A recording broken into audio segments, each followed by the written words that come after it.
Hi, my name's Steve Elms and this is the midweek message for Bookham Baptist Church. I've got a problem for you to solve. Here it is. Two corks, one here in my left hand, one in my right hand. The problem is to transfer the corks across this cork into these digits here and this cork into these digits here. Watch carefully. That's how it's done. I'll give you that one more time, shall I? Start off in this position and then we transfer, whoa, like this. Okay, that's something for you to work on and figure out. Talking about figuring out, problem solving, there are quite a lot of problems that we might use something like this, or perhaps the modern equivalent. This is an abacus, and you can see that lots of kind of beads. I'm sure you'll have seen one of these, and some of you will have used one of these as well. So great for figuring out math problems. Obviously you could use your calculator as well, but not quite as stylish, I don't think. So problems to solve, just thinking a little bit about that. On Sunday, I introduced something that we need to figure out. I called it a question for our times. One that will need more than our brain power or some kind of calculator, whether an abacus or electronic, a problem that will need our hearts to engage with. And the question is this: how then shall we live? How then shall we live? A question for our times.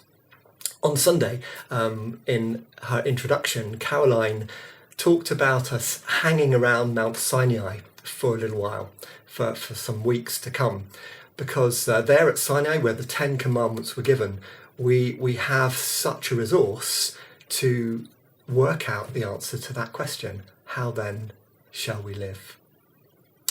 10 Commandments, and the first one will be addressed on Sunday coming by the Reverend Jill Hawkins. Do not covet. Do not want what other people have, what belongs to other people. I wonder whether the language of the commandments has ever kind of caught you and maybe grated a little bit in our kind of modern age. A list of do nots, although they're not all do nots, but when we see those words, that can be off-putting. And I want to just encourage you from the start to try to push beyond what can sound like negative language, because each of the commands actually holds something sacred and precious.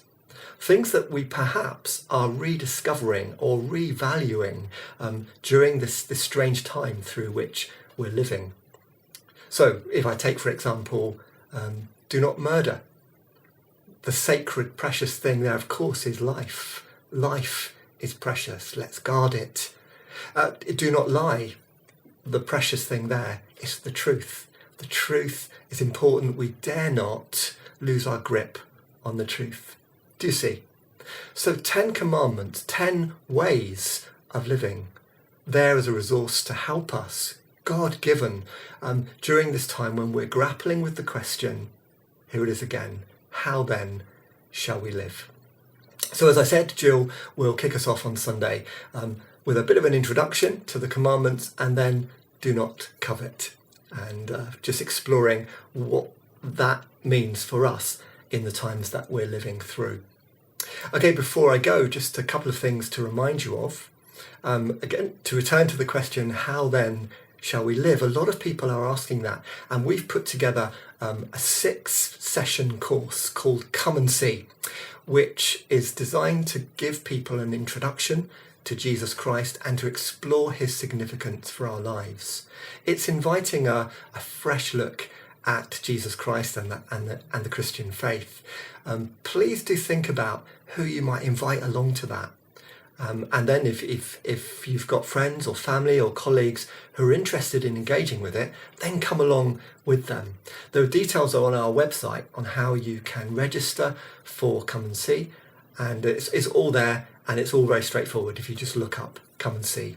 And the other course that I want to mention, which is also starting next week, so Come and See is starting on Thursday the 18th, and this course, Sharing Jesus, is starting on the 15th.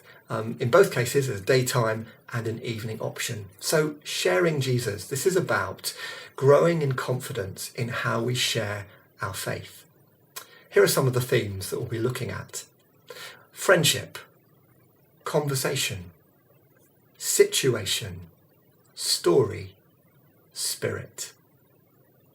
Hope that sounds a little bit intriguing, and I hope that you'll come along and engage in that conversation. I'll be giving some input each time, and others will give inputs as the weeks unfold. But the idea will be to have a really good engagement, a practical look at how we share our faith, to the end that we find ourselves more confident and more capable in sharing Jesus joyfully with others. I hope that sounds good, and I hope that you'll join that. That also details are on our website. One last thing before I go. This coming Sunday, we're going to shift the time of our morning service just a little bit. We're going to move from 11 o'clock to 10:30. Okay, 11 to 10:30, just half an hour earlier. The reason for that is that we want to open up some time for some after service connection and prayer, which we did this last Sunday gone. We had an initial outing at that, and actually it went down really, really well with those who participated. So we thought that we'd just shift the time around so that we could get that in. So that will be from 11:30 onwards for about 45 minutes or so, but we'll probably gather at 11:30, and then around 11:45 we'll get into breakout groups to do some connecting, some praying together, bit of responding to the service. What's God been saying? What's He been doing this morning? So do engage with that. Friday Bulletin is where you need to look to get the link for that. But I think it'd be the Friday Bulletin. I think that's everything that I need to say. Please remember, 10:30, not 11 o'clock for the morning service. Just have to get up, get organised just a little bit earlier than before. And please pass that on to other people. Remind people, get the word out. Easiest way to do that is maybe to share this little video with others, and just give people a please note, 10:30 start on Sunday. Every blessing. I hope that you really enjoy the rest of your week.